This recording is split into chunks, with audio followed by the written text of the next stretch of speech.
Good morning, welcome to Shah's garden. എല്ലാവരും ചായയൊക്കെ കുടിച്ച് ഹാപ്പി ആയിട്ടിരിക്കുകയാണോ? പതിവ് പോലെ ഇന്ന് എനിക്കൊരു പടവലങ്ങി അതുപോലെ 3-4 ചിക്കുമൊക്കെ കിട്ടിയിട്ടുണ്ടായിരുന്നു കേട്ടോ.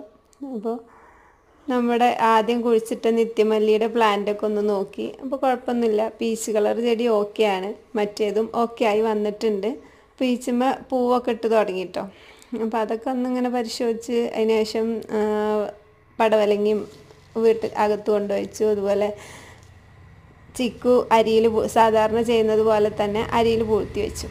ഞാൻ മുന്നേ ഒരു വീഡിയോ കണ്ടിട്ടുണ്ടായിരുന്നു കേട്ടോ, ഈ പ്ലാന്റ് ക്യാൻസർ കോസിങ് ആണെന്ന്. ഇതെന്തുകൊണ്ടാണ് അങ്ങനെ പറയുന്നതെന്ന് അതിന് പിന്നിലുള്ള സയൻസ് ഒന്നും എനിക്ക് അറിയില്ല കേട്ടോ. ഞാനൊന്നും സെർച്ച് ചെയ്തിട്ടൊന്നും കണ്ടില്ല. പക്ഷേ ഇത് ക്യാൻസർ കോസിങ് ആണെന്ന് പറയുന്നുണ്ട്. അപ്പം എന്തായാലും അങ്ങനെ ഒരു ആശങ്ക വെച്ചിട്ട് നമുക്ക് ആ ചെടീനെ വളർത്തണ്ടല്ലോ. മക്കൾക്കും ഇത് ഇഷ്ടമല്ല. അപ്പോൾ ആ ചെടീനെ ഞാൻ ചട്ടിയിൽ നിന്ന് ഒക്കെ ഇളക്കിയെടുത്തിട്ടുണ്ടായിരുന്നു കേട്ടോ. കയ്യിൽ മുള്ളൊന്നും കൊള്ളാതെ ഒക്കെ ഇളക്കിയെടുത്തു.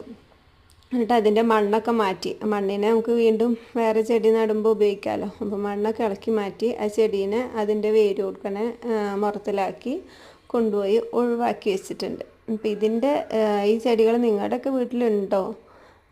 എന്തുകൊണ്ടാണിത് ക്യാൻസർ കോസിങ് ആണെന്ന് പറയണ ഈ കാര്യങ്ങളൊക്കെ അറിയുന്നവരൊന്ന് കമൻറ്റ് ചെയ്യട്ടോ.